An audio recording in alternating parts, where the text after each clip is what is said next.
ግለ ታሪክ ከስዩም ወልዴ ራምሴ ጥር 1985 ዓመተ ምህረት ተጻፈ።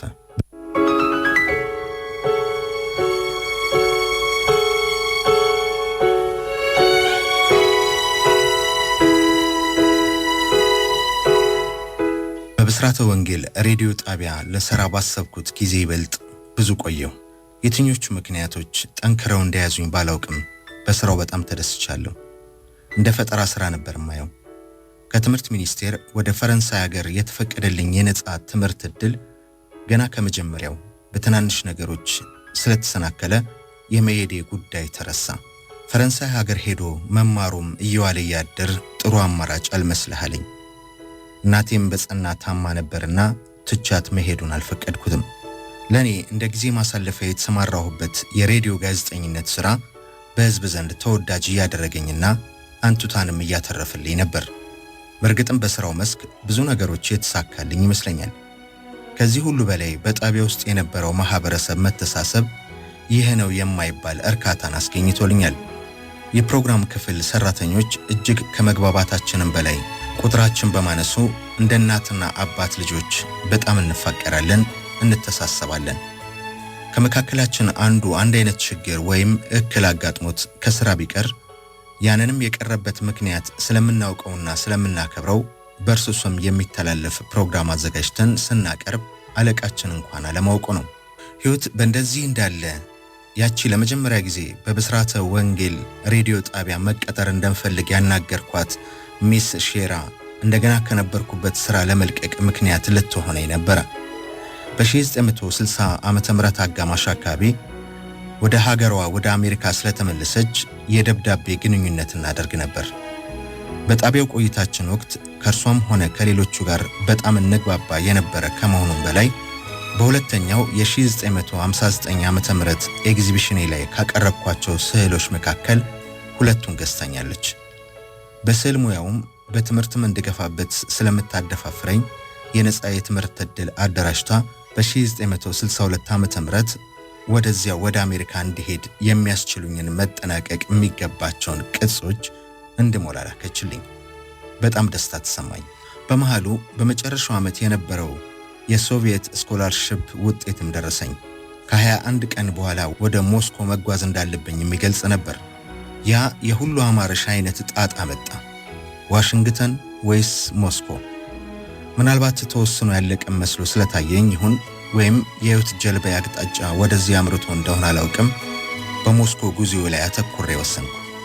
ዝግጅቴንም ቀጠልኩ። ብዙ ወዳጆቼ አልደገፉኝም ከፍቅረ ማርያም በስተቀር። በጣቢያው ከማዘጋጃቸው ፕሮግራሞች ይበልጥ በባህል ላይ ያተኮሩ ስለነበሩ ግንኙነቴና ንባቦቼ ሁሉ ከዚሁ ጋር የተያያዘ ነበሩ።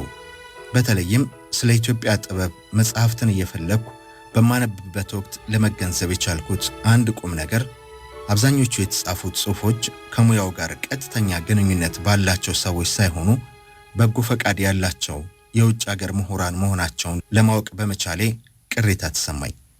በተለይ ኢትዮጵያውያን ምሁራን በመስኩ ምንም አይነት የጽሑፍ አስተዋጽኦ ያለማድረጋቸው ወደፊትም እንደሚቀጥልም ተሰማኝ።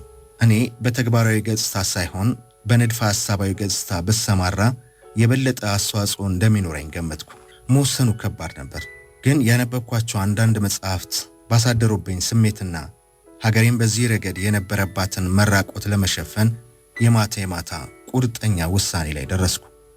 የጥበብ ባህል፣ ታሪክና ፍልስፍናን ለማጥናት የነጻ ትምህርት ዕድል ከመጠየቄ በፊት ወደዚያ እንዳምራ ፍላጎቴን ይበልጥ ያጠናከሩ ሰዎችም በሥራዬ ምክንያት ተዋውቂያቸው እጅግ የቀረብኳቸው ሰዓሊ አፈወርቅ ተክሌ፣ ሰዓሊና ገጣሚ ገብረ ክርስቶስ ደስታ፣ ጸሐፊ ተውኔትና ገጣሚ መንግስቱ ለማ ስለ ሩሲያ የጥበብ ባህልና እድገት እጅግ በሚያስጎመዥ ሁኔታ ሲገልጹልኝ የጥበብ አፍቃሪ ለሆነ ሰው እዛ ሄዶ መማሩን በጣም ትልቅ ዕድል እንደሚሆን ይነግሩኝ ስለነበር ወደዚያው ለማምራት ፍላጎት የተቀሰቀሰ። እንዲህ አይነቱ ፍላጎት እንዳለኝ ለአፈወርቅ ተክሌ በነገርኩት ጊዜ ያለኔ ጥያቄ በጉዳዩ ሊሳተፍ እንደሚችል ገልጾልኝ ጉዳዩ ከሚመለከተው ተወካይ ጋርም ተነጋገሩ። የትምህርት ማስረጃ ሰነዴንም ለተወካዩ ባቀረብኩ ጊዜ ትንሽ የድጋፍ ደብዳቤ አፈወርቅ እንዲጽፍልኝ ጠይቀው ባሉኝ መሰረት ሰዓሊውን ስጠይቀው በቃል ድጋፌን ሰጥቻለሁ። በጽሁፍ ግን በምንም ረገድ ብሎ እምቢ አለኝ። የተሰጠኝ ምክንያት አጥጋቢ ባይሆንም ቀድሞም በሰውየው ፍላጎት የተደረገ ተሳትፎ ስለነበር ጥያቄውን ልገፋበት አልፈለኩም። በጉዳዩ ላይ ቅድመ ዝግጅት ያልነበረው ጸጋዬ ገብረመድህን ስጠይቀው የድጋፉን ደብዳቤ በደስታ ጻፈልኝ። በዚሁ አጀማመር ውጤቱ ተሳክቶ የመጣውን የነጻ ትምህርት ዕድል ለመጠቀም እነዚያ አስጎምጅተው ለነገሩኝ ሰዎች ቆርጬ ለመጓዝ መነሳቴን ስገልጽላቸው እንዴት ተደርጎ ወደዛ ትሄዳለህ ብለው ለማጥላላትም ለማስፈራራትም ሞከሩ። እንዲህ ያለው ክሌታዊ ገጽታ እጅግ አድርጎ ቢያስደንቀኝም ውሳኔው የራሴ ስለነበረ በጉዞው ዝግጅት ላይ ቀጠሉ። ለትምህርት ወደ ውጭ የሚሄድ መሆኔን አንድ ምሽት ለወላጅ እናቴ ገለጽኩላት። እንዴት ተደርጎ ትዳር ይዘህ የልጅ ልጅ ታሳየኛለህ እያልኩ ስጠብቅ ተመልሶ እንደ ልጅ ትምህርት ቤት መግባት፣ በዚህ ላይ እኔን ህመምተኛና አሮጊት እናትህን ጥለህኝ መሄድ የምን እብደት ነው ብላ ቅሬቷን ገለጸችልኝ። ከእርሷ ሌላ በተጨማሪ የማገለግላት እናት እንዳለች እንዳትረሳ በደፈናው ነገርኳት።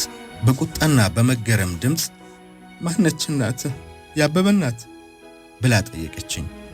ያበበ እናት አብሬያት መኖራት የድሮ የአባቴ ሚስት ነበረች። ሳቅ እያፈነኝ እሷን ማለቴ እንዳልሆነ አረጋገጥኩላት። ታዲያስ ሌላኛዋ እናትህ ማነች ብላ በድጋሚ ጠየቀችኝ። ሀገሬ ብዬ መልስ ሰጠው። ፊቷ በደስታ ሲፈካ ታየኝ። እንደዚህ ከሆነ የሀገርህ አምላክ ይጠብቅህ፣ ሐሳብህ አይደናቀፍ፣ ይሳካልህ ብላ መርቃ ፍላጎቴን ተግባራዊ እንዳደርግ በቆራጥነት የምትስማማ መሆኗን ከገለጸችልኝ በኋላ ምን ነገሮች ማስተካከል እንዳለብኝ ተወያየን። የእናቴን ድጋፍ ማግኘቴ ከሁሉም በላይ አስደስተኝ።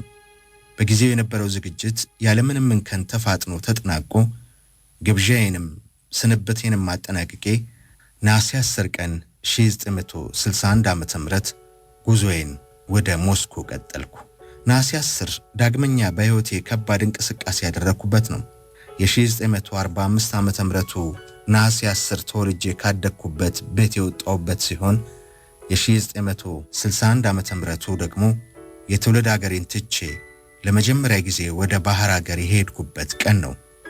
አጋጣሚው ይገርመኛል። ነሐሴ 10 1961 ዓ.ም ቅዳሜ ዕለት ዘመድና ወዳጅ እንዲሁም ጓደኞቼ መልካም ጉዞ ብሎ ለመሸኘት አዲስ አበባ ቦሌ ዓለም አቀፍ አውሮፕላን ማረፊያ ተገኝቷል። ከሸኞቼ መካከል እናቴ እንድትገኝ አልፈለኩም ነበር። ቀደም ብዬ በሰናበታትም በምንም መንገድ አልቀርም ብላ ከመሸኛው ስፍራ ተገኘች። ምንም እንኳን ቀዳሚውን ማን ያውቃል የሚል እምነት ቢኖርም እናቴን በሞትና በሕይወት መካከል ትቻት እንደምሄድ ህሊናዬ ስላወቀው ነበረ አልቅሳ እንዳትሸኘኝና ያም ለቅሶ የዕድሜ ልክ ጸጸት እንዳይሆንብኝ በመፍራት ከሸኞቼ መካከል እንዳትገኝ ፈለኩት። ተላቅሰው የሚሸኛኙ እናትና ልጅ ብቻ ስለሚመስሉኝም ነበረ ያን አይነት ስጋት ያደረብኝ። ነገሩ ግን የተገላቢጦሽ ሆነ።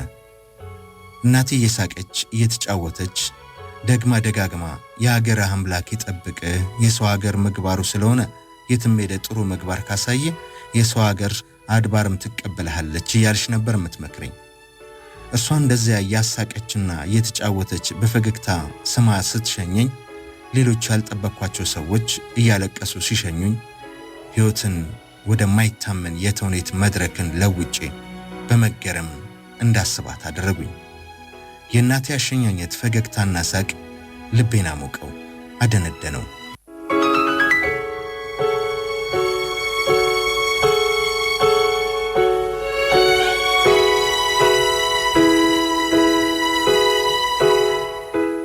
ወደ ሞስኮ የማደርገው ጉዞ ከአዲስ አበባ ካርቱም በኢትዮጵያ አየር መንገድ፣ ከካርቱም ወደ መጨረሻው ደግሞ ኤርፎሌት በሚባለው በሶቪየት አየር መንገድ አውሮፕላን ስለምበር ካርቱም በተላላፊ መንገደኝነት ከ8 ሰዓት በላይ መቆየት ነበረብኝ። የኢትዮጵያ አየር መንገድ አውሮፕላን ካርቱም ለማረፍ ዝቅ እያለ ሲሄድ የካርቱምን ከተማ ካየር ሆኜ የሰው መኖሪያ ሳይሆን የተቃጠለ በረሃማ አካባቢ መስሎ ነበር የታየኝ። አይኔን ማመን አቃተኝ። በእርግጥ ከተማውን አቋርጦ የሚሄደውን የአባይ ወንዝ ማየቴ አንድ አይነት ተስፋ ቢሰጠኝም የከተማ ዙሪያው ተቃጥሎ እሳቱ እንደጠፋ የደረስኩበት ነዳዳማ ስፍራ ስዕል እስከ ዛሬ ከአይምሮዬ ሊጠፋ ያልቻለ ትውስት ቀርጾብኛል። በአውሮፕላን ጣቢያው ከሌሎች አብረውኝ ከሚጓዙ 4 ኢትዮጵያውያን ተማሪዎች ጋር ከ8 ሰዓት በላይ ያደረግነው ቆይታ ከ8 ዓመት በላይ መስሎ ታስቦኛል። ወደ ከተማው በመውጣት የጣቢያው ሰራተኞች ቢፈቅዱልኝም ሙቀቱና ስሜቴ ከተማውን ወጥቶ ለማየት ምንም ፍላጎት አላሳደረብኝም። ከአዲስ አበባው የነሐሴ ቅዝቃዜ ወጥተን እንደዚያ ካለ ገሃነመ እሳት ከሚመስል ስፍራ በአጭር ጊዜም ቢሆን መቆየቱ በጣም ከባድ ነገር መስሎ ታየኝ። መዘለፍለፍ፣ ቢወጡትም ቢጠጡትም የማያረካውን ውሃ ደግሞ ደጋግሞ መጠጣት፣ እንደታመመ ሰው ደረቅ አግዳሚ ወንበር ላይ መጋደም፣ መነሳት፣ መቁነጥነጥ። የአምስታችንም የከሰዓት በኋላ ቆይታ ነበር። የኤርፎሌት አውሮፕላን በተመደበበት ሰዓት መጥቶ በማታው በረራ ወደ ሞስኮ ይዞን ሲጓዝ ካይሮ ከተማ አረፈም። ሌሊት ነው። ከአውሮፕላኑ ወርደን ወደ እንግዳ ማረፊያው ሕንፃ ስንሄድ ከካርቱሙ የቀን ሐሩር ይበልጥ የካይሮ የሌሊት ወበቅ የበለጠ አስደነገጠኝ። ዳቦ መጋገሪያ ቤት የገባሁ እንጂ በሌሊት ሜዳ ላይ ያለሁ አልመሰለኝም። እንግዳው ማረፊያ ሕንፃ ውስጥ በየጣሪያው ላይ የሚሽከረከሩ የአየር ማቀዝቀዣ መሳሪያዎች በሥራ ላይ ቢሆኑም ከውጭው ወበቅ የተለየ ሁኔታ አልነበረውም። ከ40 ደቂቃ ቆይታ በኋላ ወደ አውሮፕላናችን ተመልሰን በረራችንን ስንቀጥል የተሰማኝ እፎይታ ይህ ነው የማይባል ነበር። ሞስኮ እሁድ ማለዳ ደረስን። የአዲስ አበባው የነሐሴ ቅዝቃዜ ከነዳመናው ሞስኮ ጠበቀን። በእርግጥ አየሩ እንደ አዲስ አበባው አይነት አይሁን እንጂ ጭጋግ ነበረው። ከጊዜው የእንግዳ ማረፊያ ለ1 ዓመት ቋንቋ ወደማጠናበት ትምህርት ቤት ተወሰድኩ። እንደኖርበት የተመደበልኝ የመኝታ ክፍል 2ኛ ፎቅ 62 ቁጥር ነበር። 3 አልጋዎች፣ አንድ ልዩ ልዩ ቁሳቁሶች ማስቀመጫ ቁም ሳጥን፣ ባለ 3 ወንበር፣ ሰፊ ክብ ጠረጴዛ የነበረበት ክፍል ነው። በክፍል ውስጥ ከኔ ቀደም ብሎ የተመደበ አንድ የሶማሊያ ተወላጅ ነበር። 3ኛው አልጋ ባዶ ነው። ማሊያዊው ለጊዜው ስሙ ጠፍቶኛል። በእድሜ ብዙ ይልቀኛል። ባለትዳርና የ6 ልጆችም አባት ነው። የምንግባባበት የጋራ ቋንቋ አልነበረንም።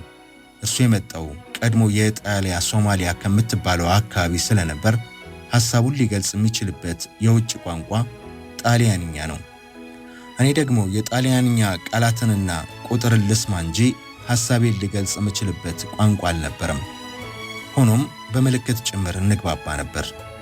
አንድ ሕዝብ ወንድማማቾች ነን እየተባባለን ቅኝ ግዛትንና የፖለቲካ መሪዎችንን ምናወግዝ እየመሰለን እየተሳሳቀን እንኖር ነበር። ከኛ መኝታ ክፍል ፊት ለፊት ሌሎች 2 የሶማሊያ ተወላጆች ነበሩ። አንደኛው የሞስኮ ከተማ ረጅም ጊዜ የቆየና የዶክተሬት ዲግሪውን ለማግኘት ይሰራ የነበረ ሲሆን፣ ሁለተኛው የእርሱ ዘመድ የሆነ አንደኛው ገና የቋንቋ ተማሪ ነበር። ሁለቱም እንግሊዘኛ ይችላሉ። በመልካም ጉርብትና ነበር የምንኖረው። ወጣቱ ሶማሊያዊ ብዙ ጊዜ ወደኛ ክፍል ይመጣ ነበርና ከደባሌ ጋር እንድንግባባ የአስተርጓሚነት ሥራ ይሰራልን ነበር። ደባሌ በ1956ቱ ጦርነት በኦጋዴን ግንባር በውትድርና መሰለፉን፣ እነዚያም የወርቅ ጥርሶቹ በውጊያ ላይ ላጣቸው የተፈጥሮ ጥርሶቹ መተኪያዎች መሆናቸውንና በአካሉም ላይ አልፎ አልፎ የሚታዩ ጠባሳዎች የጦርነቱ ቅርስ እንደሆኑ ይገልጽልኝ ነበር። የኢትዮጵያንም ወታደሮች የውጊያ ብቃት ያደንቃል።